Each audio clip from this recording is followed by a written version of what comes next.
Very welcome back inside our proactive newsroom. And joining me now is Steve Dalton. He's the CEO of Revolve Renewable Power Corp. And Steve, welcome back. Good to see you again. Yeah, good to see you, Steve. Appreciate you taking the time to have us here. Yeah, and also joining us is their president, Omar Bjorkaz. And Omar, great to see you as well. Great to see you again, Steve. Yeah, so super exciting news out from the company. You basically have released your financials and more importantly, a corporate update that really talks about some shifts that have happened within the company. And when I say shifts, Steve, maybe I'll start with you just to talk about that shift from really being a project developer into someone who is now an independent power producer. Yeah, sure. I mean, Steve, this has kind of been a story that's been unfolding for us over the last 6 months, really, since we completed the RTO. I mean, we set out, I think, back at the start of the summer in terms of an acquisition that we had been working on and acquiring some operational assets from Centrica. We managed to complete that acquisition just there at the back end of August, and that's really set us on the path to become, I guess, a mid-size IPP where we're generating electricity from contracts with industrial customers down in Mexico. This quarter is kind of the first time we've reported that. It's only a small amount of revenue initially, but we only closed the acquisition at the end of August. So we're looking forward to that really building over the next couple of quarters as we start to report further revenue and cash flow from that portfolio. But yeah, no, it's exciting times. As I said, like that transition is now kind of underway with that acquisition. We also announced another battery storage project there in September, which will add to that revenue and kind of cash flow story as we move towards next year. So yeah, no, exciting times over the last couple of months for the company. And Steve, that's what people have really been looking at the company for, is when you were going to get into revenue, especially recurring revenue, and obviously you're starting to show a little bit of that now and more to come. Yeah, and I think you said an important word there. I think it's the recurring revenue, which I think is kind of let's say a big issue for investors. I mean, obviously as a private company pre-RTO, we managed to deliver almost $17 million. So revenue necessarily isn't a new thing for us. We've delivered it previously, but I think with this slight shift, what it does do is we can kind of look out now 8 years and kind of forecast based on the current portfolio that we have, that we're going to be kind of every quarter generating kind of electricity cash flow from these contracts that we have. And like I said, as we add further projects to that particular division, the distributed generation division, you're going to hopefully start to see that revenue line, recurring revenue line, creep up as we start to deliver these projects. Omar, you and I have talked in the past about the projects that you have in the United States and also in Mexico and just how important those are to the company. Maybe you can talk a bit about some of the work that's gone on in the last few months, so specifically on getting those projects ready to start construction and things like that. Yes, well, I think that this is very important for all our shareholders just to have this update and what we have been already announcing during the last weeks and months. And this is exactly according to what we have planned as our business strategy. So on our two business units, that's our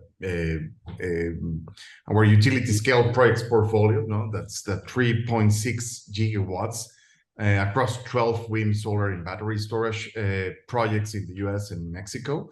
And on our second business unit, that is our distributed generation projects portfolio, around 10 megawatts of operating and under construction assets. That's rooftop solar and CHP projects. Likewise, now our project development pipeline it stands over 60 megawatts. So we have doing as Steve was mentioning, we have done a lot of progress and milestones that we have completed during the last 8 months that make us give progress on our projects, basically everything related with the land agreements that we have to secure the land that it is necessary for our projects. We have done also studies and applications for the interconnection process that has to be completed before it is ready to build. And also we have done a couple of surveys around environmental studies that has been required by all the authorities that we have to complete, and we will be completing the next studies during the next year. And so far it has been concrete and specific things that we have just we can just complete and and say that it is what we require for the next stages that we will be doing during the next year. Yeah. Omar, can you talk a bit about Mexico specifically? I know in the news release, you talked about a shift that the Mexican government has made about renewable energy and how important it is. And I feel that Mexico is probably a pretty significant market for Revolve Renewable Power. Absolutely. And this is something important. We have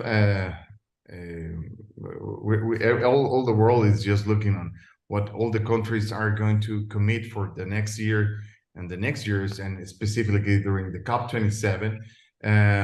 Well, Mexico just made a good announcement as part of this COP27. So proceeding with what has been already the Mexican commitments, Mexico has pledged to reach 40 gigawatts of deployed wind and solar generation capacity by 2030. Which means that the strategy of reducing its greenhouse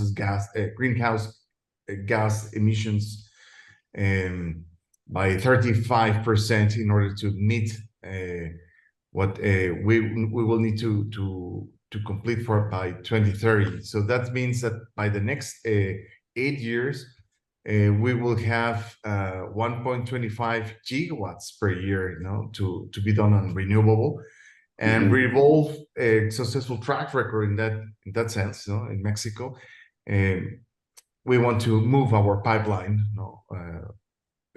so we can make progress on our projects. That's around 1.6 gigawatts.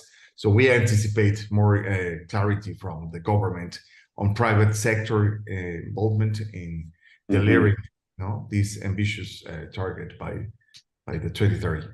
Yeah, absolutely. And Steve, wrapping up here, just for investors, what sort of catalyst can they expect from the company over the next year? What should they be looking for? Yeah, I mean, I think we've laid it out pretty well in our investor presentation, which is on our website, Steve. But I think you'll see, I guess, a lot of activity across both sides of the business, and we've kind of given investors some sense of that over the last couple of months. Where, like Omar said earlier, like we're gonna be continuing to kind of hit those key milestones, hopefully across the 12 utility scale projects. That's going to generate hopefully on the news flow and updates for our shareholders. On the DG side, I mean, if you look at the kind of track record over the last couple of months, we obviously closed the Centrica acquisition, and off the back of that, we're able to generate what was originally around a 40 megawatt kind of pipeline. We've now grown that to 60 megawatts. We've obviously signed our first project there in September.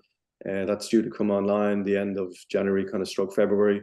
And our expectation is that we'll continue to successfully convert some of that pipeline into further projects on the DG side.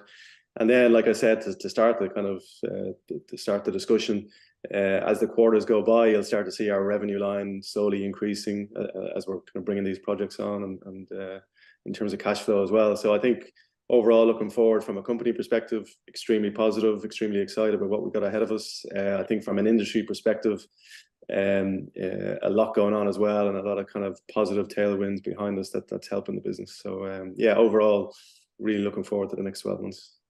Yeah, absolutely. Especially the wind power, lots of tailwinds, which is important. Omar, gentlemen, thank you so much. Great to see you both. And I know you've put in a lot of work over the last little while, and more to come. So appreciate the time. Thank you. Thanks, Steve. Appreciate it. Thank you. All right. That is Steve Dalton, the CEO, and Omar Bjorquez, the president, Revolve Renewable Power Corp.